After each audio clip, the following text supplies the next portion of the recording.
of late life. The Bible talks about that the glory of gray hair, is the experience, the wisdom you have gathered.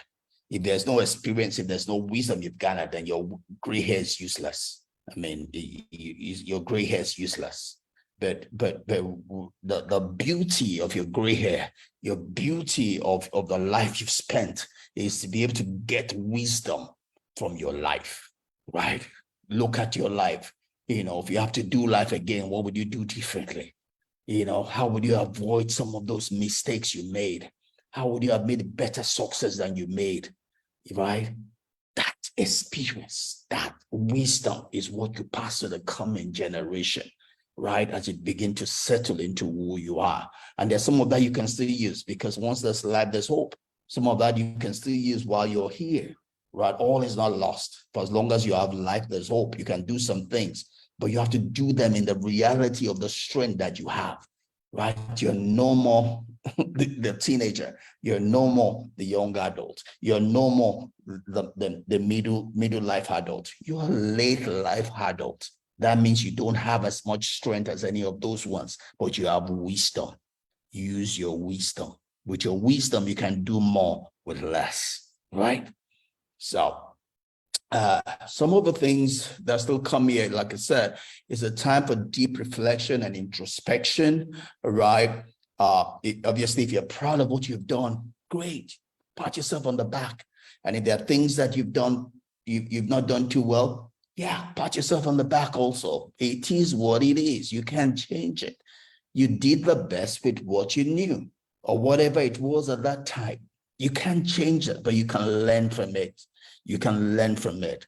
And that would work well for you and for as many as are related or meet you. You can impact lives. You can become a guide, right? You can be a leader with the things that you succeeded in. You can be a guide with the things where you missed it. You can tell others, this is how it comes, or this is how the end comes. So, the Bible talks about that there's a way that looks right, it looks okay, but the end thereof is the way of death, right? You in your late life, you've already seen the end, right? Unlike the younger ones have not seen the end. It looks like it's great from where they are, but you can tell them what the end looks like, right? You can offer the benefit of the wisdom of the years of your life, right?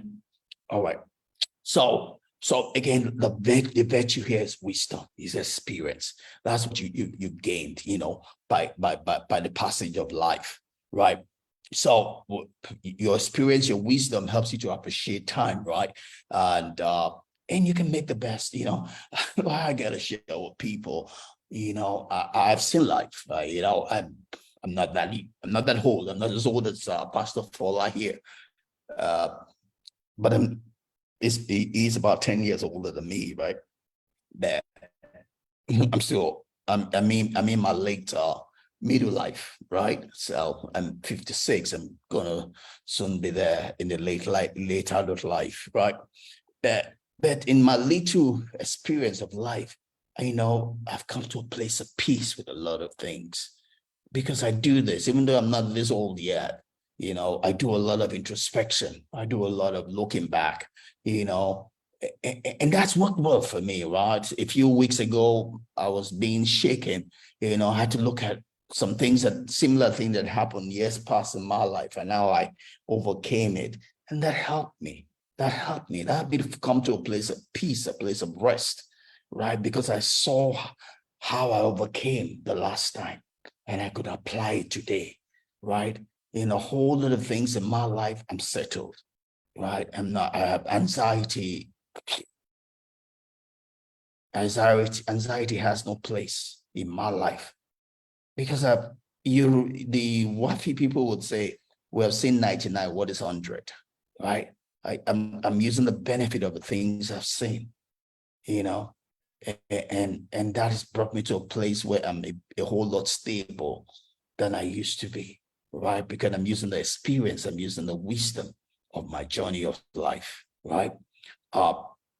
So it helps me to appreciate every moment. I tell someone, just sharing with one of my mentees in the workplace on Friday, just sharing, is I've come, I've made peace with death, right? I'm conscious of my mortality, and I've made peace with my death. I'm ready to die right now, right? That's not say I don't enjoy life, but if death comes right now, it's not going to scare me, right? I would love to be alive for my children. They're good. They're listening to this too. My first two will get to listen to this. My last one, but my first two will listen to this and listen to this right now, and I love them. I would love to be alive for them. I think if I die, they might get challenged. So for their sake, I love to be alive. For my wife, I love to be alive. For my parents, I love to be alive. For my siblings, I love to be alive. For the people I get to bless, I love to be alive. For my mentees, I love to be alive. But if that comes, I'm okay with it. I believe the good life. It can only get better. It can't get worse. I believe the good life, you know. Eh, But that's what you get as you get with age, right? That's what you get with age, right? And so that's what you get, as you go through these stages of life. Obviously there's a risk of social isolation, right? As you in the late life, because possibly your children have left, even though I'm not yet at my late life. We're empty nesters right now. Children are in school, in different places. So it's just me and my wife at home, so we don't necessarily have that must have children at home. Uh, well, I'm still working, but I'm going to retire soon. And when I retire, there won't be that forced relationship in the workplace. It's going to be a function of the relationships are built over time, will be the kind of relationships I will get, So at least in the late life, you're reaping the reward, the harvest of the seeds you have sown in life, right? Those that get socially isolated because they did not sow the right seeds. If you invest in people's life, you'll be able to reap the harvest of that sowing in your late life, right? If you invest in yourself also, you will be comfortable with yourself. Don't forget, the first person you get to live with is yourself, right? And if you love yourself and if you're taking care of yourself, you can never be lonely, right? You can never be lonely if you've taken good care of yourself, because you always have you, right? So, but there's a risk of social isolation if you have not taken good care of yourself. You've not developed yourself. You're not a good companion to yourself. Then you might have issues, right? Then also you need to invest in other people, right? Because in your late life is when you get the sowing.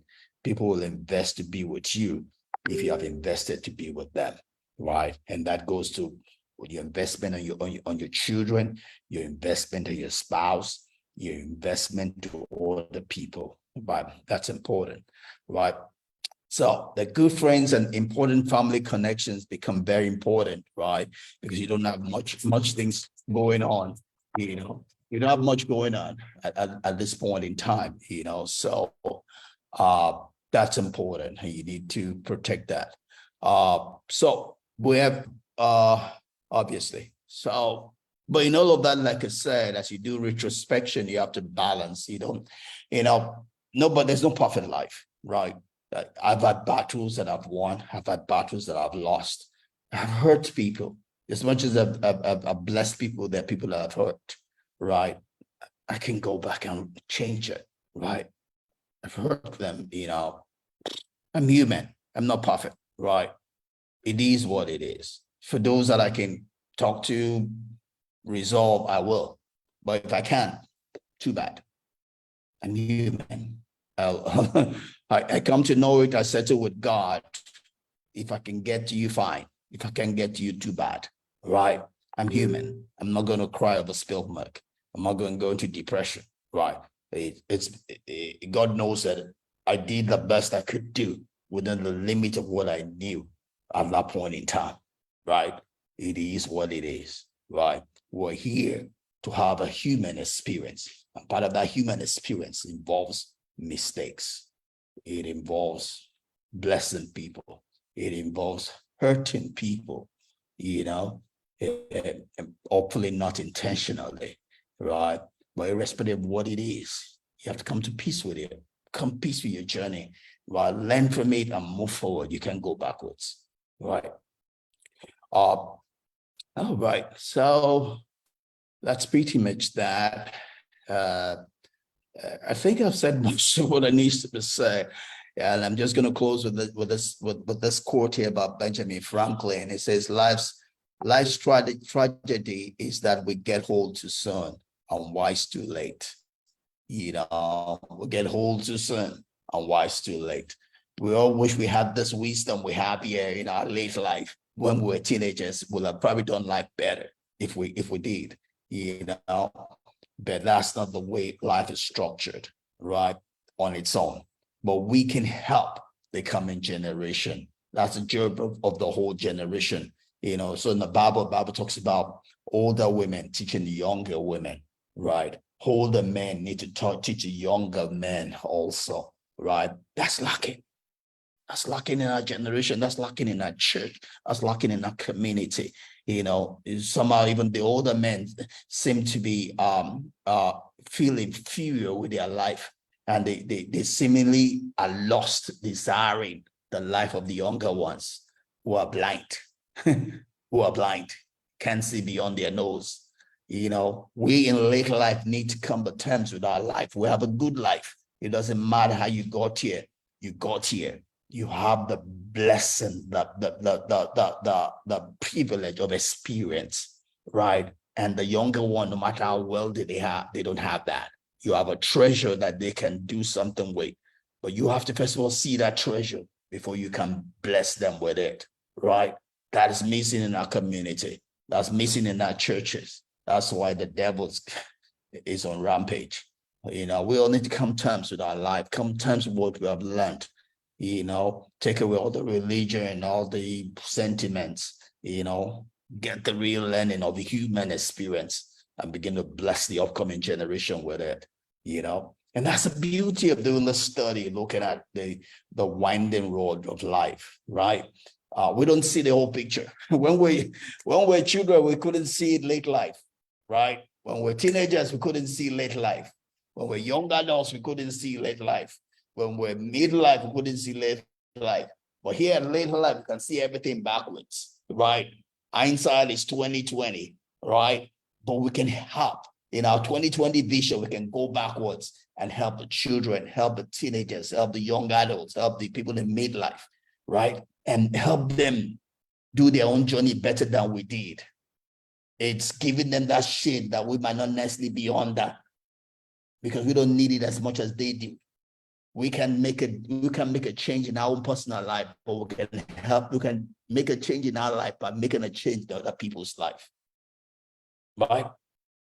I hope you're blessed by what we shared, but that's all I have. I'm gonna stop here, But there is a beauty in understanding the continuum of life, as we go from independency to interdependency, going through all these different stages, coming with their own challenges, as we understand it, when we're able to use them better, right? And I hope you got something from this, but that's all I got. I'm going to stop here. If you have anything you want to share, you want to add to it, feel free to comment.